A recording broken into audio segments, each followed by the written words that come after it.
Nakakapagod na sa lahat ng problema. Hindi ko alam kailan matatapos. Nagtanging mga luha ko ang aking karamay, na halos ubos na ang aking mga luha, na dumadaloy kapag ako'y mag-isa. Hindi ko alam kailan matatapos ang lahat ng katanungan ko. Bakit? Ano? Kailan? At paano matatapos ang lahat ng ito? Pagod na ako. Kailan ako magkakaroon ng kalayaan ang aking sarili? Kailan ko maaabot ang lahat ng minimithi ko? Nakakapagod na. Kailangan bang ako'y huminto sa lahat at hipahinga ang aking sarili? Ngunit sa bawat pagpahinga ko, mas lalo kong nararamdaman ang pagod, na ang lahat ng ito ay nakahadlang sa aking kaligayahan. Minsan tinatanong ko ang sarili ko. Kinakausap ko ang aking problema. Bakit ako parati? Bakit ako palagi? Wala na bang iba? Marami dyan. Sila ang dapat at di ako. Sapagkat ako punong-puno na, umaapaw na. Palayain mo na ako sa pagsubok. Palayain mo na ako sa problema. Ako lang ba ang tao sa mundo? Halos pagbagsak mo ng pagsubok sa mundo, parating ako. Hanggang kailan? Hanggang kailan ko maiiwasan ang iyong mga pagsubok? Hindi ko alam bakit ako parati. Yun bang paborito mo ako sa lahat? Ngunit sabi nila, di lang ikaw ang nag-iisa sa mundo na punong-puno ng pagsubok sa buhay. Sa bawat guhit sa aking mga mukha at sa bawat pagpatak ng aking mga luha, may kasama ako.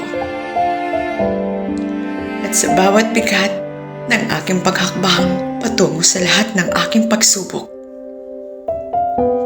nandiyan ka lamang. Ngunit sa bigat ng aking pasanin, sa bigat ng aking mga balikat, sa bigat ng aking bawat paghakbang, sinubukan kong muli na ihakbang. Sinubukan kong muling pasanin at ituwid ang aking mga balikat.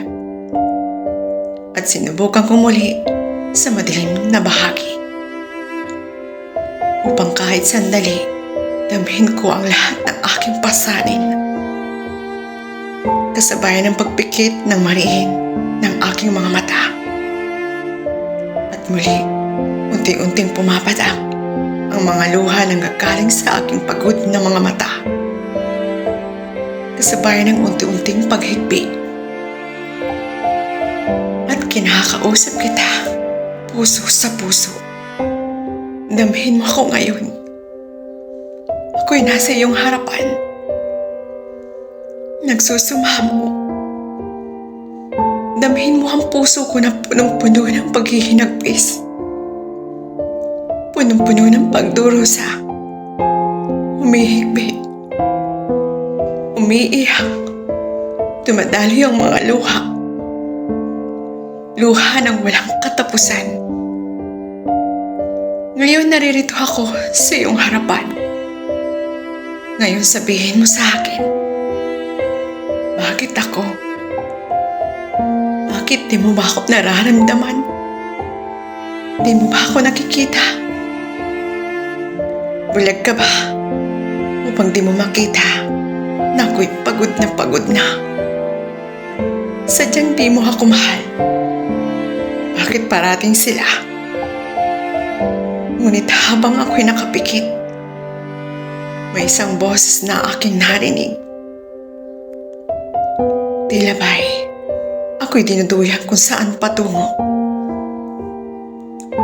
Isang boses na parang pinapawi ang sugat. Sakit sa aking puso. Sa bawat pagtawag mo sa aking pangalan, na parang isang anghel na pinapaway mo ang bawat sugat sa puso ko.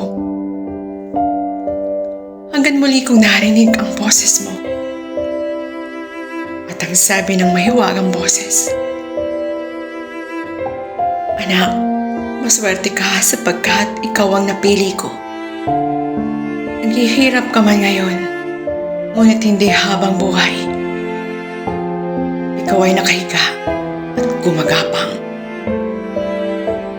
Bumangon ka, tumayo kang muli, at pasanin mo ang bigat sa iyong balikat. At muli mong ihakbang ang iyong mga paa, upang muli ikaw ay makalakad ng matuwid.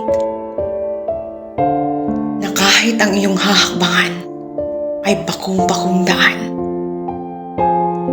Bumangon ka at humayo ka at patahanin mo ang iyong mga luha sa iyong mata upang sa muli mong pagdilad, muli kang makakita ng liwanag. Kasabay ng pagtahan, kasabay ng isang panibagong pag-asa. Di man ngayon matatapos ang iyong pagdurusa, ngunit dala-dala mo ang panibagong pag-asa. At muli akong dumilat, wala nang mahiwagang tinig. Ngunit sa puso ko, dala-dala ko ang panibagong pag-asa. Panibagong haharap sa hamon ng buhay.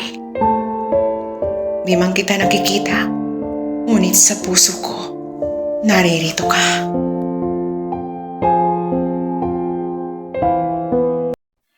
Hello guys, naririto ako uli sa aking spoken. Ang spoken na po ito ay hango sa isang taong talagang sobra-sobra ang pagsubok sa buhay. Masasabi ng wala nang katapusan hanggang kailan matatapos yung pagsubok na yun. Na halos tayo ay gumapang na sa hirap.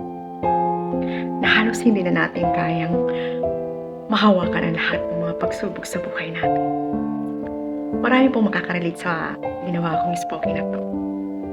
At may part ko dito na nangyari sa aking buhay. May kukunti pa akong babahagi sa inyo. Sa Pilipinas po ay bound din po talaga ako sa pagsubok sa buhay. Before nag-pandemic ko noon, ako may kunting kaya sa buhay. Ay may nakakaluwag po ako, hindi may kaya. May sarili pa akong sasakyan, may Innova po ako. May negosyo akong ukay-ukay from Korea. As in talagang kumikita po ang aking negosyo. Kumikita ang aking sasakyan. Ang sasakyan ko po ay ginagamit ko before sa Uber at Grab. Nung oras na yun talaga ako meron naman po talaga ako. Ngunit dumating muli ang pagsubok sa buong mundo. Lahat tayo ay sinubok ng Panginoon. Nagkaroon ng pandemic. Nawala ho ang lahat sa akin at nabaon ho ako sa utang. Totoo po, nabaon ho ako sa utang. More than 100,000 po ang aking utang sa Pinas. Hanggang dumating na ho sa punto na wala ho talaga ako maibibigay. Kahit bigain ako. Pero kailangan kong gumawa ng paraan. Marami ho akong trials na naranasan bago ko nalusotan ang aking 100K sa Pilipinas. Halos nga po ang itsura ko dati.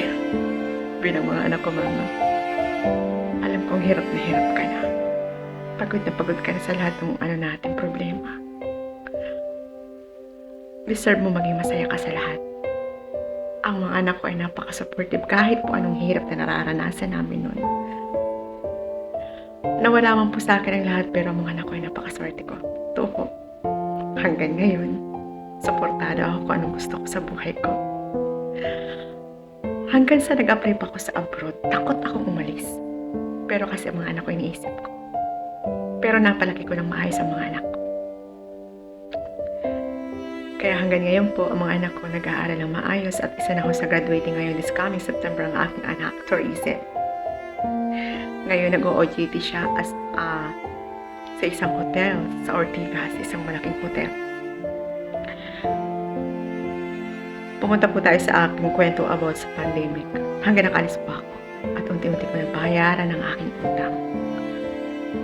Ang ano ko po doon ay kahit anong hirap natin, kahit anong pagkalugmok natin, gumapang man tayo. Kung talagang oras po natin na yun hinihiling natin ay ibibigay sa atin at kung karapat dapat. Tama po kayo.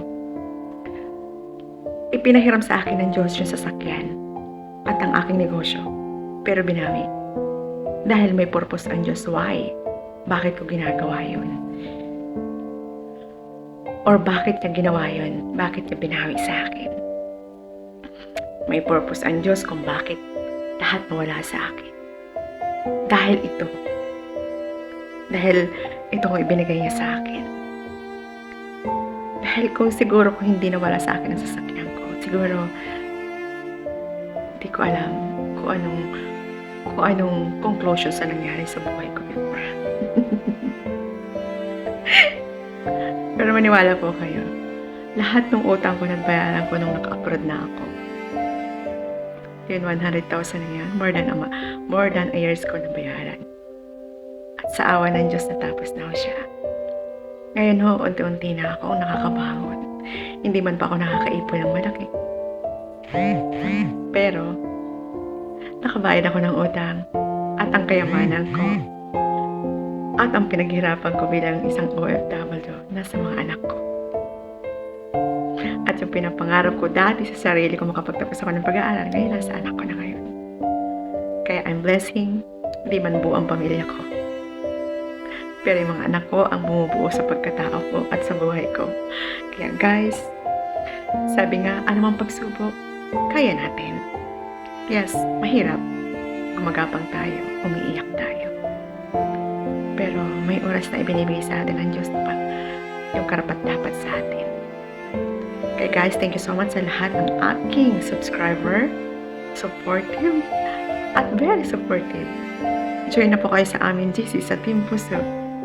Dahil isa po sa mga, hindi po, lahat po ng mga doon, member at ang amin na mamahala doon. Napaka-supportive po sila lahat.